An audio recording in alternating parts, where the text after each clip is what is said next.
Yes, hello once again. Welcome back to Classic Dirt Bike TV, and I hope you're continuing to enjoy my video content with regards looking at these old school type of off-road machines, because we have another nice old classic lined up for you here, another Twinshock bike from the very early 1980s, and this particular bike here has just recently undergone a full refurbishment. So let's jump straight into that video now and take a look at Ian Marr's 1980 MC250 Maico. Yes, thanks once again for coming back to my Classic Dirt Bike TV channel.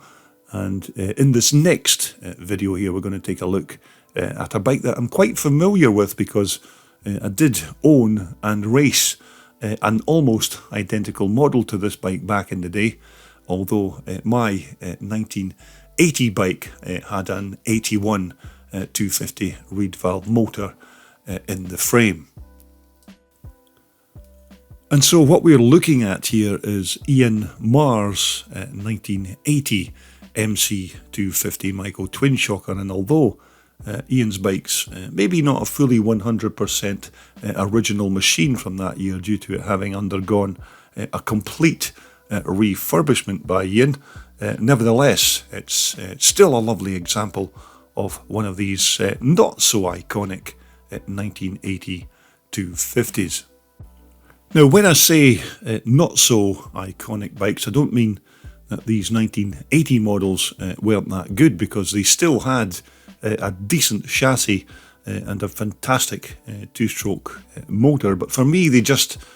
never seemed to handle or corner as good as the legendary 490 that appeared the year after. But then again, that could quite easily have been down to the lack of skill from the rider, because as a younger man and a Twinshock virgin, this was really my first taste at riding a proper motocross machine, and it was a very quick learning curve for me, as I'll tell you later in this video. But even your first impressions of these 1980 Maico bikes, when you look at them from this kind of angle, you can see that you were kind of sitting inside the bike as opposed to sitting on the top of the bike as you did on the later 1981 model. Because when you look at the fuel tank on these 1980s, it appeared to be quite tall there at the front and low at the back, as was of course the bike's seat, which was also low at the front and kind of high at the back, and you sort of sat in the space in between, whereas in a new 1981 bike, like this example that we see here, it was a much more traditional seating position, with everything being much flatter across the top of the bike, and certainly a lot easier to shift your weight from the front of the machine to the back. But as I said, this featured bike here belongs to Ian Marr, who normally rides his 1970s 360 CZ, but only just recently Ian bought this machine as a second or standby bike, and something that he could also use in a different racing class from his current pre-1975 class that he normally races his CZ in. Now, when Ian first acquired the bike, it was still in reasonable condition, but certainly not up to the standard of Ian's other race machines that are usually immaculately prepped and presented. So if this latest acquisition was going to fit in with the rest of Ian's collection, then a full strip down and rebuild would have to take place. And so, to begin with, the tubular steel chassis, the swing arm, fork bottoms and a few of the other smaller chassis parts were then stripped of their old tired 43-year-old paintwork, and all of the parts were then inspected for wear and any damage before being powder coated in this Maico Red once again. And after that particular process was completed, the bike's 1980 frame looked as fresh as the day that it left Maico HQ back in 1980. Now, Ian did tell me that the Maico's 250 piston port motor was in surprisingly good condition for such an old racer, and with Ian being a perfectionist, he decided just to strip it down anyhow, just to see what kind of condition that it was like inside, which was still very good considering its age, but he opted on the side of safety and reliability and decided to replace the gear selector mechanism, and he fitted a brand new primary chain to drive that clutch, and also a new set of clutch plates as well. But all of the bearings inside the motor were like brand new, so just to finish off the engine's rebuild, a brand new set of crank seals and casing gaskets were then put in place. Now, Ian decided not to go with the bike's standard 1980 Bing carburetor, but he then sourced this much more modern Mikuni carburetor from carburetor suppliers Motocarb in Liverpool here in the UK, who he said were a very good supplier of carburetor parts and various other fuel-related stuff for these kind of motorcycles. So when it came to the bike's exhaust expansion chamber, now I'm pretty sure that this will be a brand new old stock replacement parts, because these Maico exhausts did tend to suffer quite a lot of abuse from stones and other debris from the racetrack, and I certainly remember my old 1980 250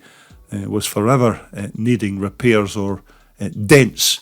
knocked out of the pipe. So it's quite good to see one of these expansion chambers still in good nick. But I can certainly see that Ian's bike still has its original 1980 mild steel tailpipe fitted here onto the rear, which is quite rare to see on a Maico these days, because most of these old German Maicos are usually now fitted with a much lighter alloy replacement tailpipe instead of this much heavier Maico unit. But nevertheless, it is still quite good that Ian's keeping with the tradition of trying to keep the bike as original as possible.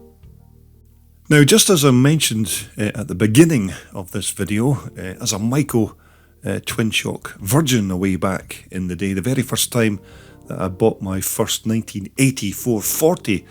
which was my first real motocross race bike, I just couldn't wait to get it home and hear it running. So I dropped some fuel into the tank and then flooded the big Bing carburetor, and then gave the engine an almighty kick, wearing, of course, my best Nike trainers, at which point the engine kicked back, and I was hobbling around on crutches for a fortnight after that. But as I said, because I was a Maico virgin, I didn't really know any better, but suffice to say,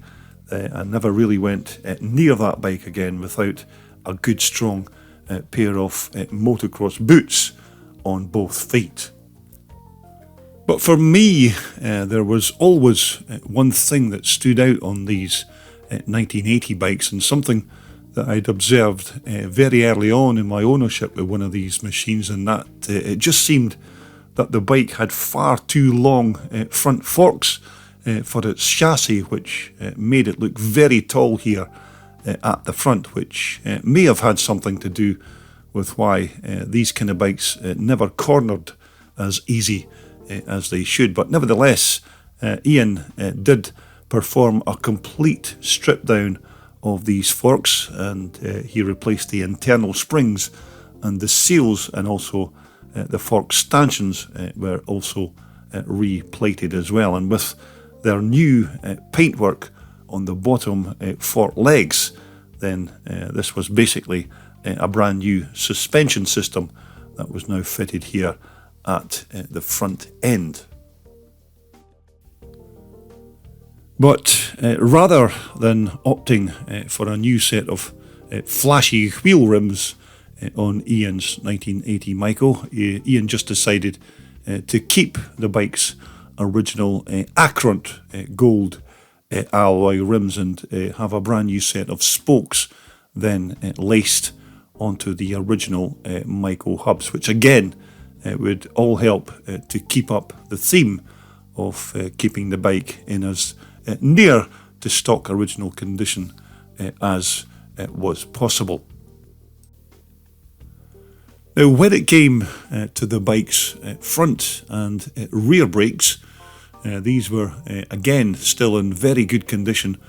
for a 40 plus year old dirt bike, and these were basically just cleaned and then the hubs repainted before the new spokes were then laced onto them to fit those original Acront wheels. But once again, these all looked good to go once they were all bolted back onto the bike. Now, back in the day, if you bought one of these 1980 bikes in that particular year, then they would have come fitted with a pair of Italian Corte Cosso rear shocks, which everybody at that time knew that those suspension units were really only good enough to hold up the back of the bike while it was sitting on the showroom floor. So it was no surprise that those Corte Cossos were the very first parts that riders changed on these bikes, with Ian, of course, being no different in that respect, because he's also opted to go for a decent pair of these YSS piggyback units, which are proving to be a very popular choice for these kind of vintage dirt bikes. Now, if you're up to speed on your Maico history, then you'll already know that 1980 was the year that Maico switched from the alloy tanks of the previous 1979 bikes to these plastic ones in 1980. And Ian's Maico here has been fitted with a nice tank cover over the plastic tank, and this part was supplied by MXM Graphics, who are based here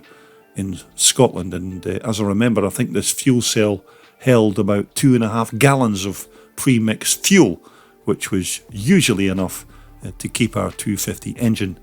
fed with its gas. Now, as far as I'm aware, when it came to the bike seat, the original seat base and its foam padding, as far as I know, were simply just cleaned and then reused on the refurbished bike, and also a brand new seat cover was then sourced and then stapled onto the seat base. But again, I do remember that these Maico seats were quite comfortable and firm enough for your backside in a race situation, and that was, of course, when you eventually got the chance to sit down on it. But once again, the old 1980 side panels that were bolted on to the bike when Ian first bought it were the original 40 plus year old items that had certainly seen better days, and they were a bit faded and brittle, as these old plastic items do get over the years. So Ian then purchased these brand new old stock items from Maico man Bill Brown at Wolfsport in Lillyhall in Cumbria, who still has a mountain of these original parts in his Maico Aladdin's Cave. But as I said, not all of the 250's parts are stock original on Ian's bike, and in the controls department, Ian's opted to go for a decent pair of modern style handlebars and what looks like a pair of Scott grips on both the clutch and also on the throttle side. But it certainly still looks like he's kept the stock alloy Magura levers in their place, and these have been fitted with a pair of rubber Magura covers as well, just to help keep that dust and moisture from entering those cable ends. So it's this gasser throttle that was used to control all of the ponies that were ready to be let loose from that Maico 250 engine, which although wasn't as powerful as its bigger brothers, the 400 or even the 440, these 250s still made a fantastic club riders machine. And finally, just to make sure that our 1980 MC250 Maico was good and ready to take to the track, a brand new set of front and rear drive sprockets were bolted into place, along with, of course, a brand new drive chain as well, just to make sure that the Maico 250 power plant could transmit its power to that back wheel when the correct gear was then selected.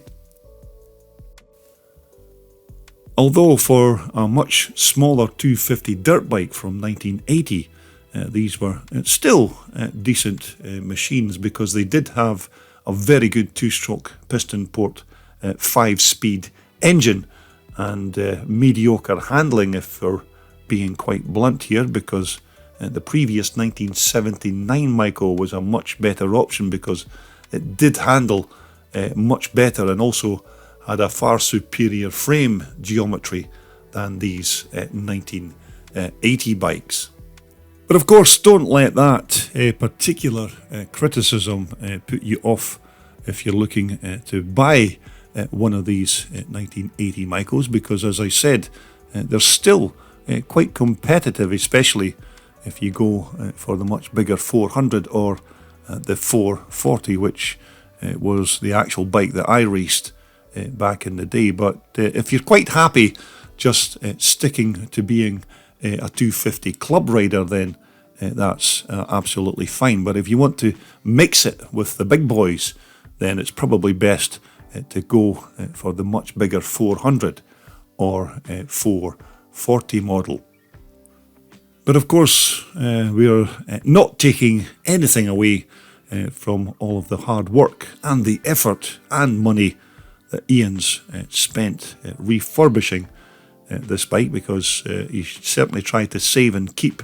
as many of the bike's 1980 original parts as possible. But then again, Ian never really built this bike as a showpiece, because this was to essentially be used as a second or standby race bike to his fleet of CZ Twinshockers. And we're certainly looking forward to seeing this bike take to the track in future racing videos here on my classic dirt bike TV channel. So there you have it. I hope you enjoyed taking a look at Ian Marr's quite nice looking 1980 MC250 Maico. As I said, a quite similar bike to the one that I used to go around the track with many years ago. I'm not going to say raced, but I certainly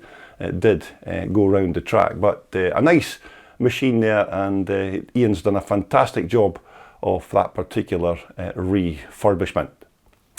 So coming up next here on CDB TV, we're going to take a look at this lovely Husqvarna. This is a 1983 TC 510 4-stroke bike. Now this particular bike has quite a good story behind it, because this machine was originally destroyed in a fire and had to be completely stripped and then refurbished. But we'll have the full story on this nice 510 TC when we return to my Classic Dirt Bike TV channel. So for the time being, from all of us here at Classic Dirt Bike TV, it's goodbye for now.